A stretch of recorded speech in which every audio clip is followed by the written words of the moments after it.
યુનાનથી, ચીનથી, ગ્રીસથી, મોંગોલિયાથી, ટિબેટથી લોકો અહીંયા ભણવા આવતા અને મિત્રો રણ અને દરિયો ખેડીને આવતા. જીવના જોખમે ભારત ભણવા આવવું પડતું કારણ કે એમની પાસે બીજો કોઈ વિકલ્પ જ નહોતો. ભારત સિવાય બીજે ક્યાંય ભણી શકે એવું હતું જ નહીં મિત્રો. જ્યારે વિદેશી તાકાતો, અત્યારની જે વિદેશી તાકાતો છે પશ્ચિમી દુનિયા, એ અક્ષર જ્ઞાન શીખી રહી હતી ત્યારે અહીંયાના નાના નાના બાળકો વેદો અને ઉપનિષદોના પાઠ કરતા, શાસ્ત્રાર્થ કરતા. એવું ગૌરવશાળી આપણું પ્રાચીન ભારત હતું. અને મિત્રો માત્ર આપણે નથી કહેતા, આ એ સમયના વિદ્વાનો અને એ પણ બહારથી આવેલા વિદ્વાનોએ કહેલી વાત છે. હ્યુએન સેન કરીને એક ચાઇનાના વિદ્વાન થઈ ગયા, ચીનથી અહીંયા ભણવા આવેલા. એમણે એ સમયમાં કહેલું કે નાલંદામાં એડમિશન લેવું એ દુનિયાનું સૌથી અઘરું કામ છે. અત્યારે હાર્વર્ડ યુનિવર્સિટીમાં કદાચ એડમિશન મળી જાય, પણ એ સમયે નાલંદામાં એડમિશન લેવું અઘરું હતું. ફાહિયાન કરીને એક બીજા વિદ્વાન થઈ ગયા જે ભારત ભણવા આવેલા. એમને એવું કહેવું છે કે આ કેવો દેશ છે, અહીંયા કોઈ ગરીબ જ નથી, અહીંયા એક ઘર એવું નથી કે ગુજરાતીના બોલવામાં કેસર કેરીની મીઠાશ છે, માન મર્યાદા અને મોભો અહીંયાની ધરતીમાં કઈ ખાસ છે. એટલે શિયાળામાં ઠંડી જામે, બુસ્કોટ ઉપર વટી જામે, 6 ડિગ્રી ઠંડી સામે નાકની અંદર ડૂબી જામે.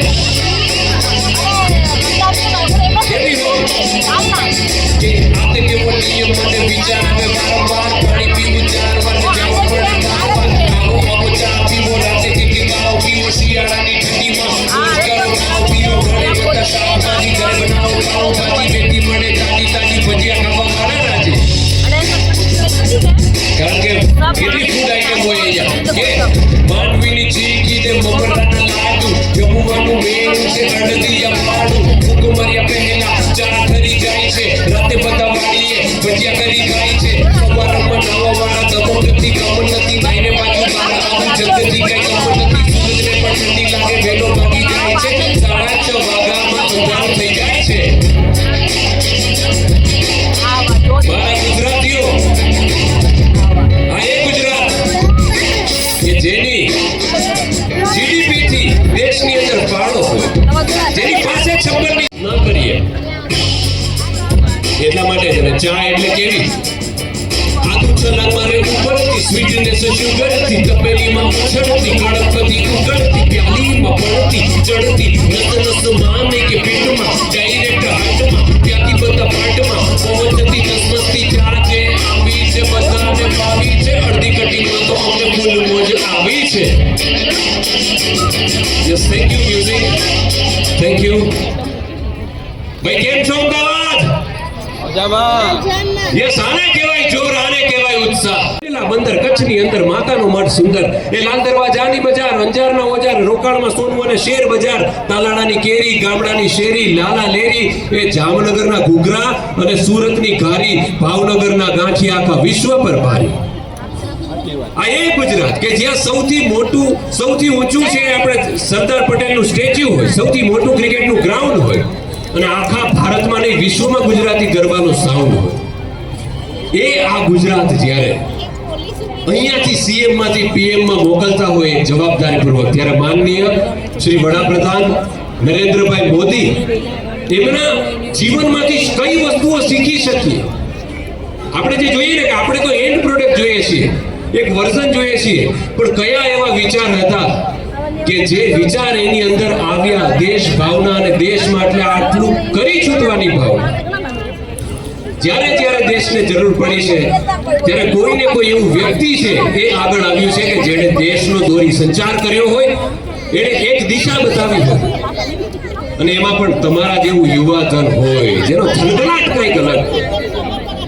જેમ સ્વામી વિવેકાનંદ છે, એમણે 1893માં જે ડંકો વગાડ્યો હતો ત્યારથી આખા વિશ્વમાં નરેન્દ્ર નામના વ્યક્તિઓ ડંકા વગાડતા આવ્યા છે.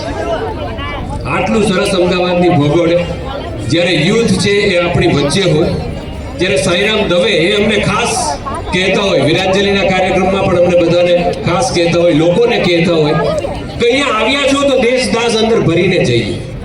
ક્યારેય સુસાઇડ જેવો નબળો વિચાર ન કરવામાં આવે. મોદી આ બંનેની બેલડીએ, આ બંનેની જોડીએ કાશ્મીરમાં છે આતંકવાદને ડામી દીધો.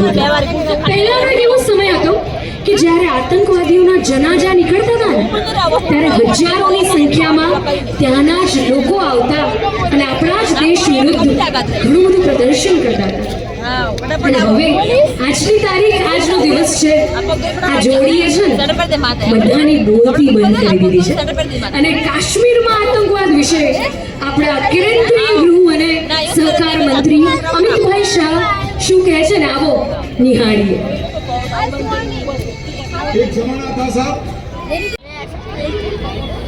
અને આજના નમોત્સવના કાર્યક્રમમાં સૌપ્રથમ લેમ્પ લાઇટિંગ એટલે કે દીપ પ્રાગટ્ય માટે હું વિનંતી કરીશ our union home minister mister Amitbhai Shah અને our deputy CM Harshbhai Sanghvi અને સંસ્કાર ધામના આપણા ચેરમેન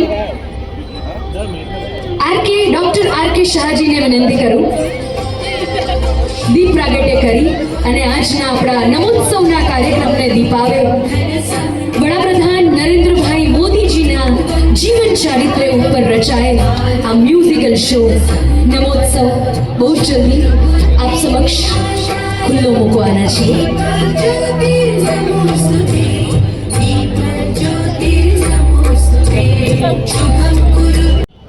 સૌથી પહેલા પ્રચંડ અવાજથી ભારત માતાનો જયઘોષ કરીશું. ફરી એકવાર હું કહેવા માંગુ છું, પ્રચંડ અવાજથી કરીશું.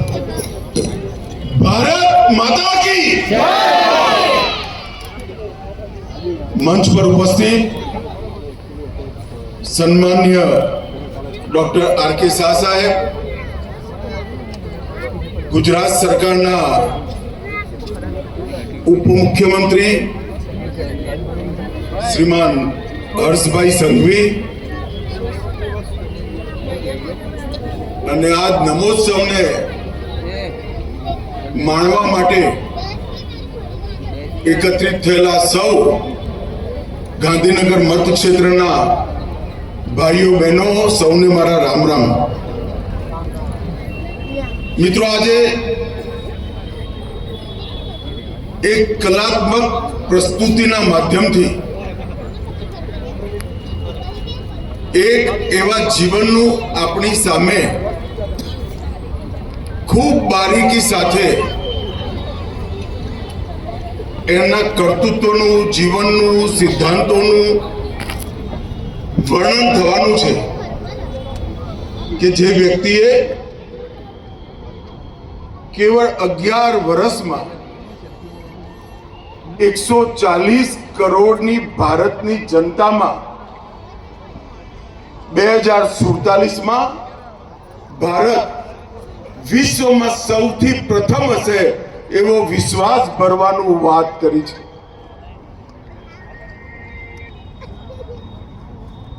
પોતાના વિચારોથી, કામોથી, આયોજનથી અને દ્રઢ સંકલ્પથી 140 કરોડ ભારતીયોના મનમાં વિશ્વાસ ફક્ત 11 વર્ષના ટૂંકા ગાળાની અંદર ભરવો એ ત્યારે જ થઈ શકે